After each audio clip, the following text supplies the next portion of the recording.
Mani, bagian kedua, bab 1, tak seorang pun gila. Pengalaman pribadi Anda dengan uang barangkali menjadi 0,0001% dari seluruh kejadian di dunia. Tapi, mungkin 80% cara kerja dunia menurut Anda. Izinkan saya memberitahu Anda mengenai suatu masalah. Boleh jadi ini akan membuat Anda merasa lebih baik mengenai apa yang Anda lakukan dengan uang Anda dan kurang menghakimi apa yang orang lain lakukan dengan uangnya. Orang melakukan beberapa hal gila dengan uang, namun tak seorang pun gila. Begini, orang dari berbagai generasi dibesarkan berbagai orang tua dengan berbagai pendapatan dan penganut berbagai nilai. Di berbagai dunia, lahir di berbagai ekonomi, mengalami berbagai pasar tenaga kerja dengan berbagai insentif dan berbagai nasib, mendapat berbagai pelajaran. Semua orang punya pengalaman unik mengenai cara kerja dunia. Yang Anda alami langsung lebih meyakinkan daripada yang Anda pelajari secara tak langsung.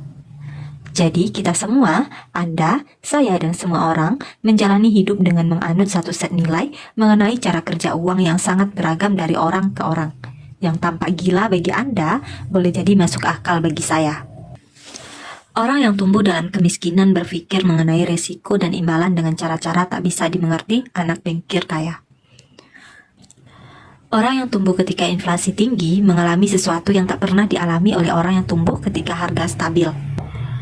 Pialang saham yang kehilangan segalanya selama depresi besar mengalami sesuatu yang tak bisa dibayangkan pekerja teknologi yang menikmati kejayaan akhir 1990-an.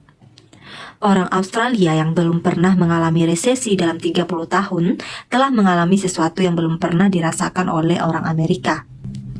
Dan seterusnya, daftar pengalamannya tak berujung. Anda tahu hal-hal mengenai uang yang saya tak ketahui. Begitu juga sebaliknya, Anda menjalani hidup dengan berbagai kepercayaan, tujuan, dan perakiraan yang berbeda dengan saya. Itu bukan karena salah satu di antara kita lebih cerdas daripada yang lain, atau punya informasi lebih bagus. Itu karena kita mengalami hidup yang berbeda, dibentuk pengalaman yang berbeda, tapi sama meyakinkannya. Pengalaman pribadi Anda dengan uang barangkali menjadi 0,0001% dari seluruh kejadian di dunia. Tapi mungkin 80% cara kerja dunia menurut Anda. Jadi, orang-orang yang sama pintarnya bisa tak sependapat mengenai bagaimana dan mengapa resesi terjadi. Bagaimana kita harus menginvestasikan uang, apa yang harus diprioritaskan, berapa banyak risiko yang harus diambil dan sebagainya. Dalam bukunya mengenai Amerika 1930-an, Frederick Lewis Allen menulis bahwa depresi besar mempengaruhi jutaan orang Amerika di dalam diri untuk sepanjang sisa hidup mereka. Namun, ada berbagai pengalaman. 25 tahun kemudian, sewaktu berkampanyenya sebagai calon presiden John Kennedy, ditanya reporter mengenai apa yang dia ingat dari masa depresi. Kennedy berkata, saya tak punya pengalaman langsung mengenai depresi. Keluarga saya salah satu yang terkaya di dunia sejak dulu. Waktu itu kami punya rumah lebih besar, membantu lebih banyak, bepergian lebih sering. Satu-satunya yang saya lihat langsung adalah ketika ayah saya mempekerjakan lebih banyak tukang kebun supaya mereka punya uang untuk makan. Saya benar-benar tidak belajar mengenai depresi sampai saya membaca mengenainya di Harvard. Itu penting pada pemilihan Presiden Amerika Serikat 1960-an. Orang berpikir bagaimana mungkin seseorang tanpa pemahaman akan kisah ekonomi terbesar generasi sebelumnya diberi tanggung jawab atas ekonomi. Dalam banyak cara, kekurangan ini hanya diatasi pengalaman di Perang Dunia II, itu pengalaman emosional. Pengalaman emosional umum dari generasi sebelumnya yang dapat dimiliki lawannya, yaitu Herbert Humphrey. Tantangannya bagi kita adalah bahwa belajar atau keterbukaan pikiran sebanyak apapun tak bisa benar-benar menciptakan kembali kekuatan ketakutan dan ketidakpastian. Saya bisa membaca mengenai rasanya kehilangan segalanya selama depresi besar, namun saya tak punya bekas luka emosional orang-orang yang benar-benar mengalaminya, dan orang yang menjalaninya tidak bisa mengerti mengapa orang seperti saya dapat berbuat serampangan dalam hal-hal seperti saham. Kita melihat dunia melalui lensa yang berbeda-beda. Program spreadsheet bisa membuat model frekuensi sejarah kejatuhan besar pasar saham. Namun, program itu tak bisa membuat model perasaan orang yang pulang, memandang anak-anaknya dan bertanya apakah dia sudah membuat kesalahan yang akan mempengaruhi hidup mereka. Belajar sejarah membuat Anda merasa seolah mengerti sesuatu. Namun, sampai Anda menjalaninya dan merasakan konsekuensinya secara pribadi, boleh jadi Anda tak cukup memahaminya sampai mengubah perilaku. Kita semua berpikir kita tahu cara kerja dunia, namun kita semua hanya mengalami sebagian kecilnya. Investor Michael Bernick berkata beberapa pelajaran harus dialami sebelum bisa dimengerti. Kita semua korban kebenaran itu dalam berbagai cara. Pada 2006, ahli ekonomi dan Stefan dari National Bureau menggali data 50 tahun Survey of a Consumer Financial, kajian terperinci mengenai apa yang orang Amerika lakukan dengan uangnya. Dalam teori, orang harus berbuat keputusan investasi berdasarkan tujuan dan ciri pilihan investasi yang tersedia bagi mereka saat itu. Namun bukan itu yang orang lakukan. Kedua ahli ekonomi menemukan bahwa keputusan investasi orang sepanjang hidup sangat terikat mengenai pengalaman para investor di generasinya, terutama pengalaman pada awal masa dewasa. Jika Anda tumbuh dewasa ketika inflasi tinggi, Anda menginvestasikan lebih sedikit uang di obligasi dan lebih belakangan dalam hidup dibanding mereka yang tumbuh dengan ketika inflasi rendah. Jika Anda kebetulan tumbuh dewasa ketika pasar saham kuat, Anda menginvestasikan lebih banyak uang Anda di saham sesudahnya dan hidup dibanding mereka yang tumbuh dewasa ketika saham lesu. Para ahli ekonomi menulis, temuan kami memberi kesan bahwa kesediaan investor individual menanggung risiko bergantung pada sejarah pribadi, bukan kecerdasan, pendidikan, ataupun kecanggihan, sekedar nasib kapan dan di mana Anda lahir. Financial Times mewawancara Bill Gross, manajer obligasi terkenal pada 2019.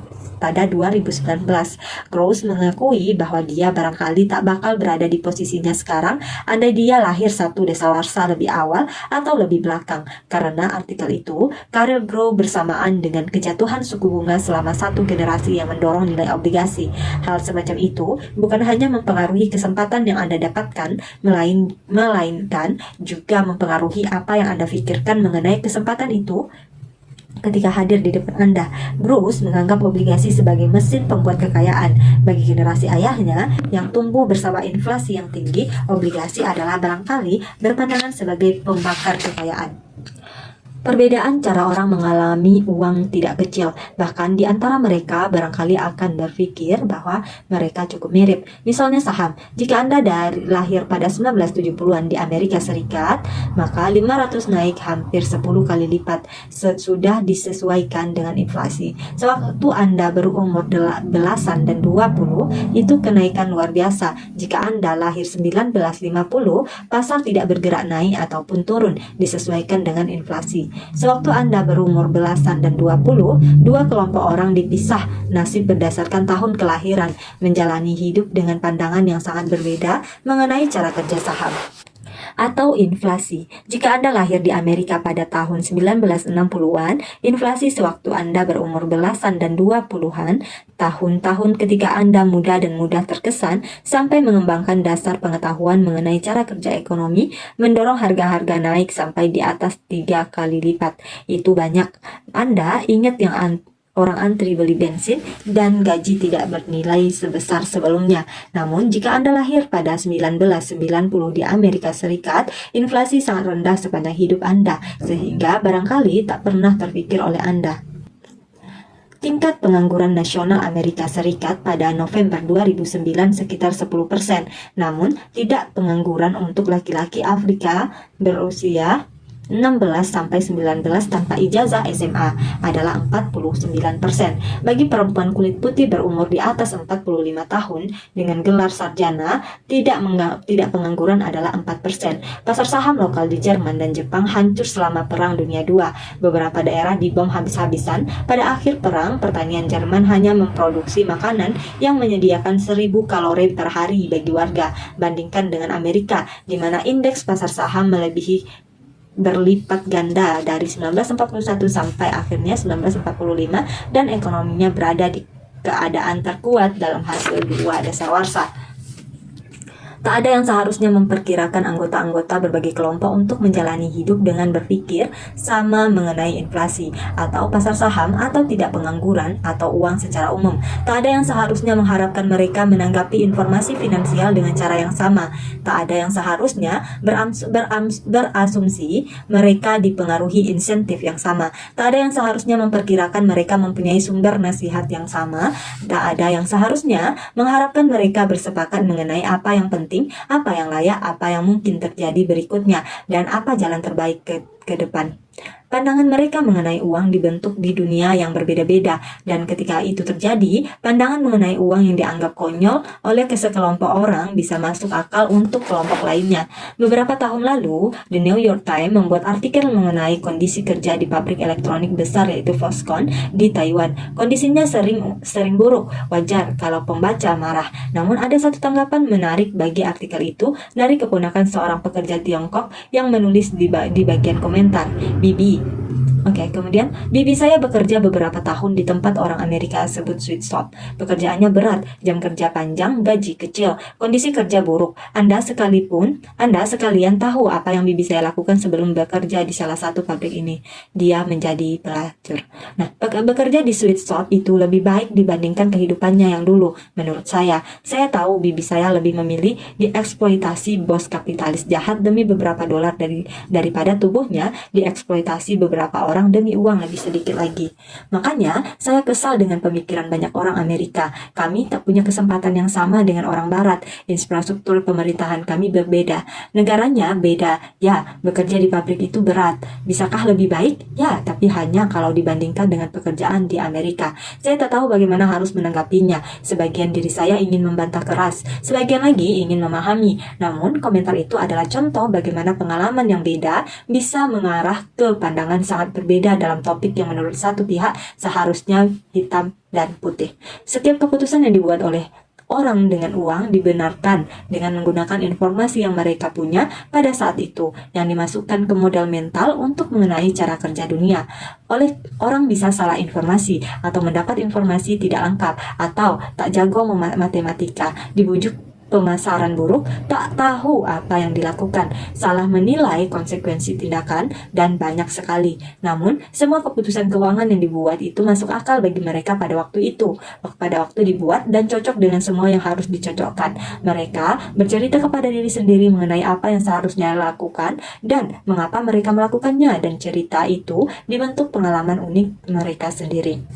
Ambil contoh sederhana, tiket lotre. Orang Amerika menghasilkan lebih banyak uang untuk tiket lotre daripada gabungan film, permainan video, musik, acara olahraga, dan buku. Siapa yang beli tiket lotre sebagian besar adalah orang miskin. Rumah tangga berpendapat terendah di Amerika Serikat rata-rata menghabiskan $412 per tahun untuk tiket lotre, 4 kali jumlah pengeluaran yang saya dikelompokkan berpendapatan tinggi. 40% orang Amerika tidak bisa menabung uang, $400 untuk dana darurat. Akhirnya, mereka yang membeli tiket lotre sampai $400 biasanya adalah orang-orang yang berkata tidak bisa menabung uang $400 untuk dana darurat. Mereka membuang jaring pengaman untuk sesuatu yang peluangnya untung besar 1 per jutaan. Itu tampak gila bagi saya, itu barangkali tampak gila bagi Anda juga. Namun saya tidak berada di kelompok berpendapat terendah. Anda juga mungkin tidak. Jadi banyak di antara kita yang sukar menganggap secara intuitif penalaran bawah sadar para pembeli tiket lotre berpendapatan rendah. Namun, kalau kita coba memahami, bayangkan sesuatu seperti ini. Kami hidup dari gajian ke gajian, dan tidak ada yang tersisa untuk ditabung. Properti gaji jauh lebih tinggi tampak di luar jangkauan. Prospek gaji jauh lebih tinggi tampak di luar jangkauan. Kami tidak bisa melancong kalau liburan, tidak bisa beli mobil baru, tidak bisa ambil asuransi kesehatan, tidak bisa beli rumah di lingkungan aman. Kami tidak bisa membiayai anak kuliah tanpa berhutang besar. Sebagian besar hal yang sudah dipunyai atau bisa dipunyai Anda yang baca buku keuangan, kami tidak punya. Beli tiket lotre adalah satu-satunya cara atau waktu dalam hidup kami ketika kami bisa memenangkan mimpi yang seolah nyata untuk mendapat barang-barang bagus yang akan memudahkan kami, yang seolah nyata ketika kami bisa memegang mimpi yang seolah nyata untuk mendapatkan barang-barang bagus yang Anda sudah punya dan anggap biasa saja. Kami membayar mimpi dan boleh jadi Anda tak mengerti karena sudah hidup dalam mimpi itu. Makanya kami membeli lebih banyak tiket lotre daripada Anda. Anda